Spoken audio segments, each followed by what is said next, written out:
Soko la hisa ni ngumu sana, lakini Alex ana shauku ya kujifunza. Hisa ni kumudu sehemu ya kampuni kwa bei rahisi sana.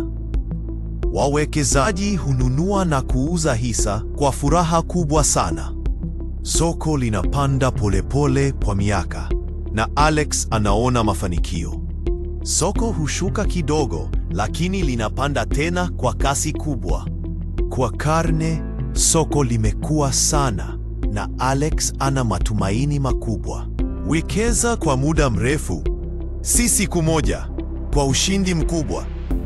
Usijaribu kupanga soko, ina Alex kuyumbayumba bure sana.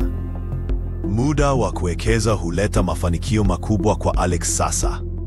Pesa ndogo hukua kuwa utajiri wa maisha kwa Alex sasa.